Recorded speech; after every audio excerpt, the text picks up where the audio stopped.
guys, today I'm ironically coming to you with bare nails to chat with you about my favorite nail products. So my most worn shades, my favorite top coats, how I grow my nails, favorite removers, some great fake nail options. So let's go ahead and get started. Just a little bit of background. I was always huge on painting my nails. I would do it 2 or 3 times a week up until about maybe a year and a half, 2 years ago. I started dabbling in some shellac, Gel X, really enjoyed someone else doing my nails and really started enjoying nail art, but I've moved back into it more recently, so I figured I would chat about some products. A lot of these I've actually been using for years and years and years that I really love, some colors I've been wearing for years, and I thought it may be helpful or interesting to you. So let's go ahead and get started with nail hardeners. And this may be a mistake of mine, but I don't really use a base coat. I generally use some kind of nail hardener or strengthener, so I don't really have a favorite base coat, if you're wondering. Sally Hansen makes a nice one. There's a couple of good ones out there, but I don't really have any in mind. So the hardener that I've been using for the longest is Nailtique's Formula 2. I know the OPI Nail Envy is huge, but I have had incredible success with this, especially if you can wear your nails bare and use this, you know, for a little while to help strengthen your nails. I found this on Nail Polish Canada. You can get it through Amazon as well. I think it's available in some stores as well, but I always end up buying it online. It's very thin. It just kind of looks like a clear nail polish. More recently, I was introduced to this, which is the Trimmed Nail Repair, and I only picked this up because a friend of mine, Victoria, was posting about it on Instagram. This brand, like this packaging and everything, looks so sketchy. I would have never bought it, but she had really great success with it. So I've been using this and I really feel like it's helping to grow my nails. This does seem like potentially pure poison, so I'm hesitant to recommend it to you, but I did get this from Nail Polish Canada as well, and I have seen really nice results with it. This one again is recommended to be used on bare nails over and over and over for a little while, just to get that base there, and I do find it has a little bit more of like a milky thick color to it and feel, as opposed to this one being completely clear, but they're both really nice and I've seen great results with both. When it comes to nail health and cuticle health and moisturization, these are 2 products that I've seen really help my nails in addition to the nail growth, especially this one. This is the CND Rescue RX Daily Keratin Treatment. This one, similar to the other products that I mentioned, this one is more of an oil. I think it's primarily, yeah, sweet almond oil, jojoba oil. It's also got some keratin in there, which is a protein, and this is to be used on bare nails. They do recommend for 30 days straight if you can go like that, and I think twice a day. So once in the morning, or like when you're at your desk, whatever it may be, and then at night. Again, I saw great results with this. You can also use it as a cuticle oil. I didn't find that the protein got too strong or anything like that, and I really enjoyed this. This I've gotten, again, Amazon, Nail Polish Canada. I have seen this brand in Shoppers Drug Mart. I've never seen this exact product, but it does also come in a pen style. And then Essie also makes an apricot nail and cuticle oil. This is something that I've been using whether my nails are painted or not at night, trying to keep up with it a little bit more regularly, and I do feel like it's helped with not only my cuticles and keeping things more moisturized, looking more clean, but also with the overall strength and growth of my nails. So this is something easy that you can kind of keep by your bed. Less of a treatment than this one. This one is definitely more if you're trying to grow your nails. This one to me feels a little bit more like maintenance. When it comes to top coats, I want a top coat that is super thick, super glossy, gives me that look of shellac or almost like a fake nail, but primarily something that helps with the length of drying my nails, the length of wear when it comes to my nail polish. I was thinking ahead because I wanted to say, when it comes to painting your nails, using light layers, letting the layers dry a little bit in between, I find is helpful, and I always pee first. And then when I'm finished painting my nails, I'll set a timer for 20 or 30 minutes and just sit there, because there's nothing worse. And if you have thick layers, it's almost impossible for it to dry. Even when it seems dry, which is something I did the other day, something will move it around and it's infuriating. So one of the first top coats I tried and really ever loved was the original Sèche Vive, Sèche Vite, that comes in the clear bottle. This is the Sèche Vive, which is the Instant Gel Effect top coat. Really like both of them. Super thick, super glossy. I really feel like they work with the majority of nail polishes in terms of the added length that it gives them, and it just gives a really beautiful look. Then Essie came out with their Gel Couture polishes, and I love the Gel Couture top coat on all of any brand of nail polish. I think it was a little bit confusing perhaps for some people when they came out with this. I think a lot of people thought it was an actual gel system. It's not. I think it's just supposed to be a more gel-like effect, but I love their polishes, but I especially love this top coat. I've gone through many. And then this is interesting because I'm not a huge indie brand per se. Like, I'm a big mass market gal. I'm not ashamed to admit, but I don't know how I came across this. I'm assuming some nail polish YouTuber that I watched had mentioned it. This is the Glisten and Glow HK Girl Fast Drying and Super Shiny Clear top coat, and I would purchase from her website, I believe, and ship it to Newfoundland and to Toronto. I had no problems. These other ones, like this Essie one, you can get pretty much anywhere, and the Sèche Vive, I always order this online, again, those same places that I mentioned, but this one has a similar feel and look to the Sèche Vive, where it is thick, it is glossy, and helps with longevity, and if you're more of an indie person, then this may be a better fit for you. And there's other top coats that I've tried and liked, but none as much as I've enjoyed these. Now, when it comes to nail polish shades, I am definitely somebody who really enjoys pinks, like kind of baby pinks, and light blues. For me, light blue is where it's at, and this is the nail polish that I have used the most out of any nail polish of all time. I've gone through several bottles of this.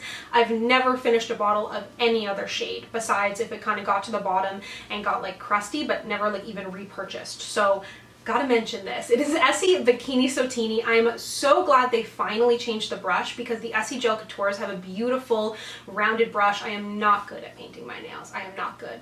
It's like a child went to town. So I'm really glad they finally changed the brush on these.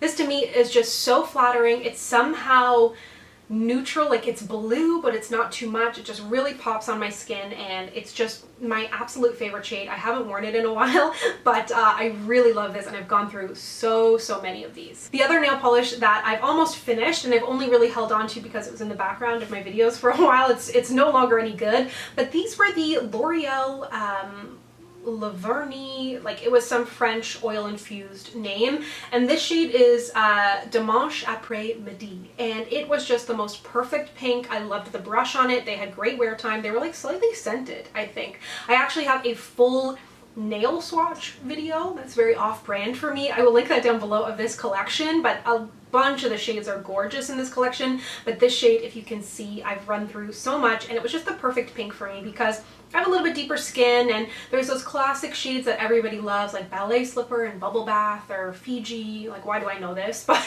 you know, those classic shades that are tend to be a little bit better suited for lighter skin, and this for me was just like the perfect pink. Super opaque. This one and the Essie were both very opaque cream shades. I don't really like metallic nail polish. I don't wear red nail polish either for some reason. I can't get down with red on my hands. Another blue that I really loved and wore all the time is from the Essie Gel Couture line in Perfect Posture. So to compare, Bikini Sotini is a little bit deeper, and Perfect Posture is definitely more along the kind of sky blue sort of range. I really love the Gel Couture line. I think it's an incredible line of nail polish, especially when paired with the top coat. I think it works best with the top coat. It works without it too, but really nice, and a really great brush, which is so important to me. If the shade is good, like I continue to buy Bikini Sotini even though I hated the brush, but the brush really matters to me. Then I want to mention the nail polish that has stolen my heart, and I have been wearing this shade, and I'm about to paint my nails with it. No, I can't stop. I can't stop. I wore another shade last week, and the whole time I was like, I want it to be almond tan. This is the Sally Hansen Good Kind Pure Vegan Nail Polish in Almond Tan. This is the nude, my friends. If you have a similar skin tone to me, this is it. It's the most beautiful neutral. It looks so good. It's the perfect color. I did have some issues with the wear of it when I was initially trying it, but I have been pairing it with the top coat that comes with this line, and that's how it works best. So if you're gonna buy this, I recommend buying the top coat. I haven't tried that top coat with other nail polishes, so that's why I didn't include it in my best ones, but I did want to mention it here. Beautiful brush, beautiful formula, it just looks so good. I can't get over it, and I can't stop painting my nails with it, and I really love it. And I know a lot of you have picked it up as well, and it's just so good. Another Sally Hansen shade that I really like, I mean, Sally Hansen and Essie for me make my favorite nail polishes. There's a bunch of other Essie ones that I've worn over the years that I really like, and tons of Sally Hansen too. A lot of them are limited edition though, or specific to Canada, and I don't, you know, want this video to be 100 years long, but I did love this pink for a very long time, and this is in the shade Afflorable. Again, these polishes are great, good wear time. They've got a matching top coat. I did tend to wear it with the Essie one or one of the other ones over the Sally Hansen Complete Salon Manicure top coat. That one is good too though. There's a great coral from this line that I used to wear all the time, but this one has a little bit more Barbie pinkness to it, while the other ones are a little more neutrally pink, and this really pops. I love this one for my toes as well. Interestingly enough, I pretty much only want to wear pinks or like orangey corals on my toes. I won't wear like any other color, but on my nails I'll wear pretty much anything: green, blue, purple, orange. I do tend to wear more blues and pinks clearly because those are my most worn, but yeah. So then about 2 years ago or so, I discovered, well, I didn't discover, but I was introduced to Kiss nails or Impress manicures, and that changed my life. The first time I ever wore them, it felt very foreign because they were so long, they were so sparkly and like crazy designs, and I wasn't used to that. I'm wearing like normally cream polishes. These are so good. I bring them on vacation. I wear them for special events. A great way to save money if you're trying to skip on going to the salon. They're really effective. So I use the Impress press-on manicure nails. So these are the ones that have the kind of adhesive on them, and you just press them onto your nails. I do have fairly wide nails, so I don't always get perfect coverage with them, but if you follow the instructions, bare nails, clean them with alcohol, press them on well, don't get them wet for at least an hour, I really got nice wear out of these, I have to say. Like, it's not going to work perfectly for everybody because your nail shape, everything's going to come into play, but I really would get like a week out of these. And then the other ones that are great, especially because I do have wider nails, are the Kiss Gel Fantasy, Glam Fantasy. These are ones that you can either get, you can put an adhesive tab on the back with it, or you can use glue. I generally use glue. That's what I would do for vacation, and then I bring my glue with me, bring a couple of extra nails in case anything popped off and I lost it. Beautiful. I can't tell you how many times I've been wearing these nails and someone's like, where did you get them done? And I'm like, they're from Walmart. And it's just so satisfying. Tons of great shades. I believe you can order from their website in the from the US to Canada, but you can find them at Walmart, lots of different places. I haven't really tried out any other brands, but honestly, these are so good, so underrated, and sometimes depending on your nail size, you might be able to get a couple of uses out of the box, and tons of different shades. Really, really effective. Definitely follow the rules, and I have heard stories of them not working at all for some people, but truly, I've had such great experiences, and I will have kind of like a tutorial that I did with them a little while back that I will link to down below if you want to see them in action. I did want to quickly mention when it comes to nail removal, the nail polish removers that I use, not that they're, I mean, they're just, you know, this I get from Dollarama. So this is $2. It's the Sally Hansen Moisturizing for Dry Brittle Nails. I purchase this every couple of months.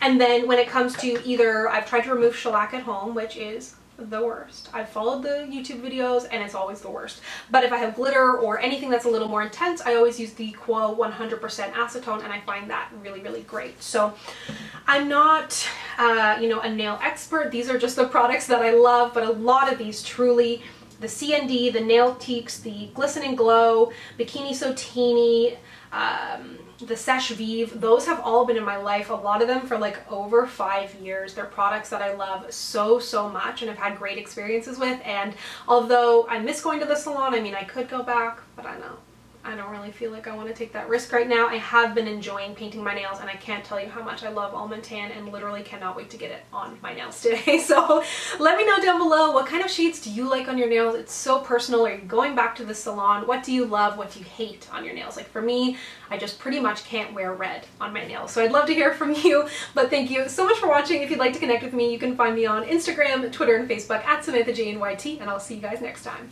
Bye!